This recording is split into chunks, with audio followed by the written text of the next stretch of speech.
All right, guys, episode 5. I just asked if we started it, and he said yes. So, episode 5, today we are going to talk about your training, your sleeping, your eating, your mobility. And we're going to first start about, woo, she is mobile. Okay, we're going to first ask her how many times she worked out today. Kayla, how many times did you work out today? I worked out twice today. Twice. So we did a long. Yeah, how many times did you work out today? That's the real question. Call her out on working out. How many did you work out today, Ashley? 3 times. 4 times. 4 times. Okay, so. Is that healthy? No. No. Absolutely Don't not. do it. Right, Lance? Right. Lance is behind the scenes. So. Training. Overtraining. Overtraining. Yeah, overtraining. What Ashley did today. I'm an, what do you call it? I'm a veteran of overtraining, okay? Like, I'm talking like all the time. 24/7. If I could do something to work out, I was doing it. So what should we do? Like, what should be a good, what's not overtraining, but at least getting something in? What would you suggest? I think if you can move and get like a good workout in 30 minutes every day, I think that's great. That's moving and push yourself. So intensity. Okay, so I'm not talking like move for 30 minutes. If you need to start at walking because you never worked out for, sure. But if you do work out, get a 30-minute intense workout in, and I think you'll be fine. But like a good, remember, intensity. You definitely don't need to work out 3-4 hours a day. You'll mess your body up. So if I'm new to the gym, I've just walked in the door, and how would you suggest me, I haven't really worked out in, maybe a month or 2, or maybe even some years. Right. How would you recommend me getting started into the training? I would always recommend to start off with at least maybe like 6 one-on-one sessions. Okay. Just because that way you can learn movements. I can see, or you can see, you can watch people's mobility, you can ask about their sleep, their food, you kind of get to know them and what they're like and what their fitness background is. That really helps and makes that person feel a little more comfortable coming into a gym. Gotcha. Because they then know, what they should do when they squat, what's their correct form of squatting, what's a lunge, what's a back squat, that kind of stuff. So if you can give them that information and then show them how to do all of that, coming into a class isn't as intimidating. So I always recommend that for us as trainers, and then for them as being a new athlete. Just kind of makes it a little more comfortable. Would you suggest like a Monday, Wednesday, Friday, or how would you suggest? It's kind of hard though because people work. So you're like Monday, Wednesday, Friday, or they have games to go to, or, people in church. And so you're like, try to get in the gym 3 to 4 days. Okay. 3 to 4 days a week. Because the workouts are going to vary. You know what I mean? Right. So it could be like there was a little more strength in that workout, or there was a little more cardio in this workout, and they haven't hit any strength at all, and so you never know what's going to fall. So I would just say try to get into 3 to 4 days a week, and then maybe if you can't, try to do something at home where, teaching people like EMOMs, every minute on the minutes, are great for people who are at home or couldn't get to the gym, or you don't need any equipment. Do some jumping lunges 1 minute, do some push-ups the next minute, or do some burpees 1 minute, do some air squats the next minute. Move for 30 minutes, and then I promise you your endorphins are going to go up and you're going to feel it's better than not moving at all. Right. So definitely like 3 to 4 days a week. So I'm coming in, or I'm working out 3 or 4 days a week.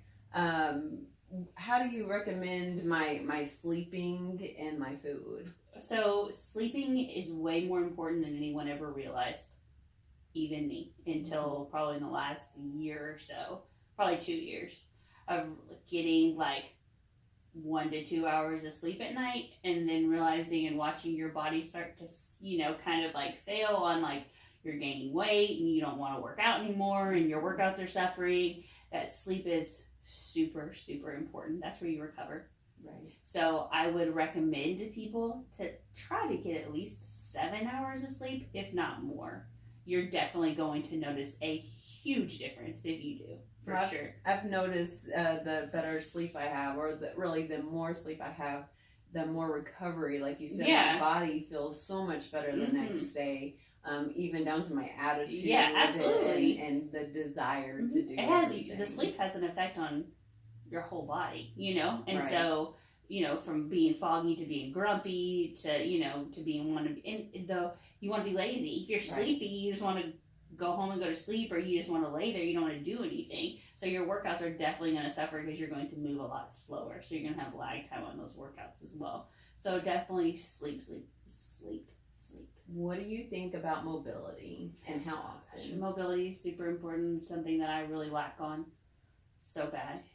I'll tell everybody else, do at least an hour a day. Well, it's just just as important, if not more important, than your actual workout. Because being mobile and flexible is going to make you a stronger and better athlete. It's going to make you more fit and well-rounded. So it's going to get you, people looking up, I want to have a heavy PR snatch or whatever, or back squat. You have to be mobile. You have to be flexible. You have to be able to get down in that position. I want to get better over a squat. Where you working on your? It looks like you look at people like, well, your mobility is lacking. Right. So you should do this, but no one wants to do it because it's not fun. Right. It's slow and it's not fast paced, but it's really what's going to get, because most of the time people aren't lacking the strength to be, to have the overhead squat that they want or the snatch. It's just that they don't have the flexibility or the mobility. So their ankles are keeping them from getting in that position, or their shoulders, or their chest, or the lats. So yes, if you can do mobility as much as you work out, that would be key. So you're saying if I'm going to work out for 30 minutes or an hour, you should be able to do it at some point that day. Doesn't mean you have to do it right before or after. Just at some point in that day, you should mobilize. Even at my desk, everywhere, just find different ways. And if you want ideas or help, we can certainly. But the great thing, absolutely, we can help. But the great thing, you can go on Instagram or you can Google. Yeah. Everything's there. So it's I don't know how to do this. I'll be more than happy to help you, and I'll do. And if a partner to mobilize you, if you found a workout or a stretch that you need someone else to help you with, sure, I'll help you. But everything you need is on the internet. Just go. Then it says, "Hey, I sit at a desk all day. What kind of stretches can I do while sitting at a desk?" It pulls it up. Right.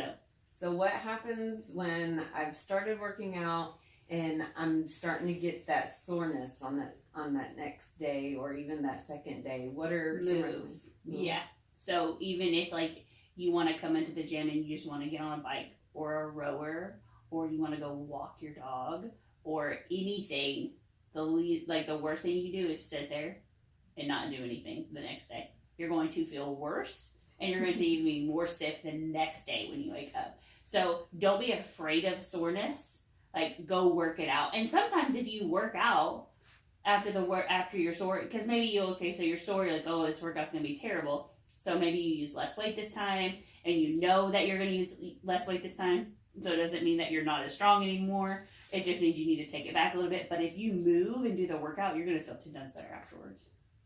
So training 30 minutes to an hour, equal on the mobility, sleep 7+ hours. Absolutely. Every day. Yes. And then feed your body, fuel your body. Yes. To do the workout and everything. And don't, fuel your body, feed your body, this is a whole other subject, nutrition.